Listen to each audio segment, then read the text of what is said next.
বুয়েটের শিক্ষার্থীদের আন্দোলন কভার করতে গিয়ে ভিডিও করায় পুলিশ যে আচরণ করলো সেটি নতুন কিছু নয়। এই কথাটা বলতেই কষ্ট হয়, কারণ সাধারণ হয়ে গেছে বলেই ঘটনাটা কম ভয়ঙ্কর নয়, বরং বুঝিয়ে দেয় আমরা উপসর্গকে প্যারাসিটামল দিচ্ছি, রোগের উৎসের টেস্ট করছে না। প্রবীণ সাংবাদিক বিভুরঞ্জনের আত্মহত্যার আগে লেখা খোলা চিঠিটা সামাজিক মিডিয়ায় ঝড় তুলেছিল, কিন্তু ঝড় থেমে গেলে আবার সেই পুরনো জায়গা। কারো কারো চাকরি যায়, কারো উপর মামলা হয়, কোথাও মব ঢুকে পড়ে নিউজ রুমে, আর আমরা কয়েকদিন হাহুতাশ করে আবার স্বাভাবিক।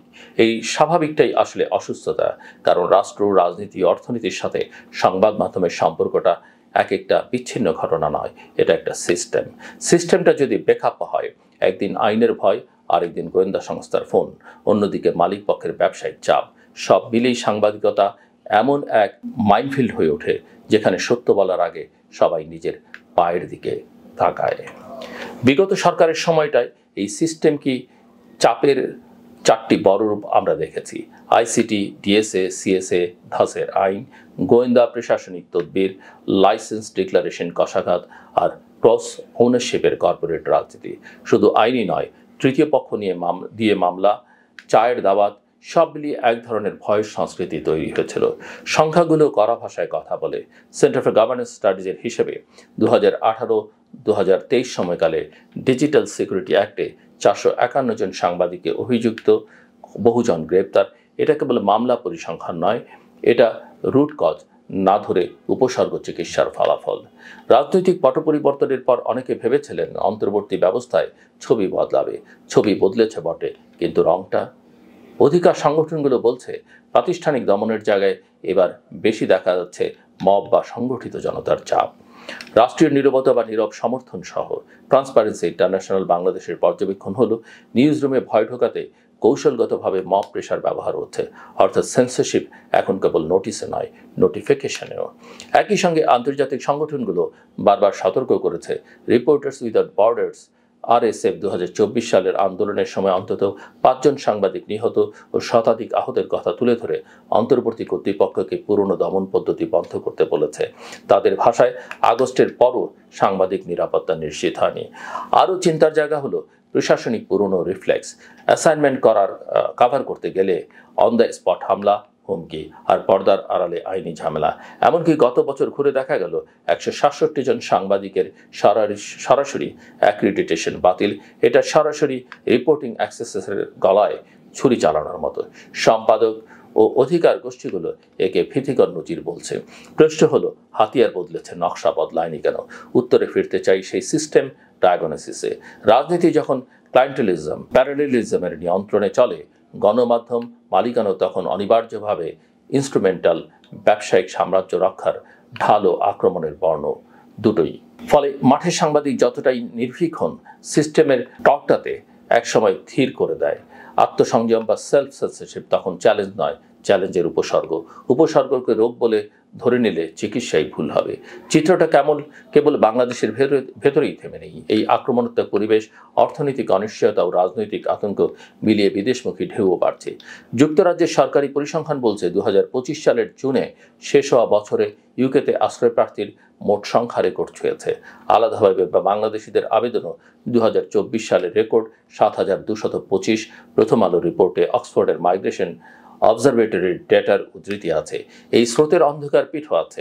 যুক্তরাষ্ট্র সম্প্রতি যেভাবে বাংলাদেশি সহ অভিবাসীদের ফিরিয়ে দিচ্ছে, হাতকড়া, পায়ে শিকল, সামরিক বিমানে দীর্ঘযাত্রা, তা মানবাধিকারের প্রশ্ন তোলে। Dhaka Tribune, the Daily Star ও বিজনেস স্ট্যান্ডার্ড সবখানি শেকলবন্দি ফেরত পাঠানোর বিবরণ এসছে। সংখ্যায় মিল আছে। 8 জুনে 42 জন, 2 আগস্ট 39 জন, 4 সেপ্টেম্বর রাতে আরও 30 জন। এই অভিজ্ঞতা নতুন নয়। 2016 সালেও লস অ্যাঞ্জেলস টাইমস এক রিপোর্টের বক্তব্য উদ্ধৃত করেছিল, 30 ঘন্টা শেকলে, দীর্ঘ ফ্লাইটে ঘুম, খাওয়া, শৌচাগার সবই অপমানের স্মারক। আপনি বলতেই পারেন ওটা তো অভিবাসন প্রসঙ্গ, কিন্তু সাংবাদিকতা, সমাজ, রাষ্ট্র, এই ত্রিভুজে ফাটলের পরিণতিতে মানুষের ফুট ওভার ব্রিজ খোঁজা, কখনো বৈধ পথে, কখনো দালালের ট্র্যাকে। এই অনুচ্ছেদ আসলে মূল কথাটাই পুনরায় টেনে আনে। উপসর্গ নয়, রুট কজে হাত দিতে হবে। রুট কজ কোথায়? প্রথমত, রুলস অব দ্য গেম পরিষ্কার না হলে মাঠে খেলোয়াড়েরা কখনোই নিরাপদ বোধ করে না। সাংবাদিকতার ক্ষেত্রে এর মানে অস্পষ্ট, অতিব্যাপ্ত, অপব্যবহারযোগ্য বিধিবিধান দ্রুত ছেড়ে ফেলা, সাইবার টাইটেল বদলে দিলেই হবে না, কন্টেন্ট নিরাপত্তা ও জনস্বার্থ ব্যতিক্রম স্পষ্ট করে। গ্রেপ্তারে বিচারিক নজরপাতি ও তৃতীয় পক্ষের মামলার উপর ব্রেক লাগাতে হবে।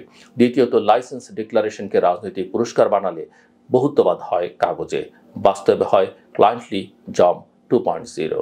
মিডিয়া ওনারশিপে স্বচ্ছতা, ক্রস ওনারশিপে যুক্তিযুক্ত সীমা, বিজ্ঞাপন নীতিতে সরকারি বেসরকারি ন্যায্যতা, এসব ছাড়া লিভিং রুমে হাতিটা সরবে না।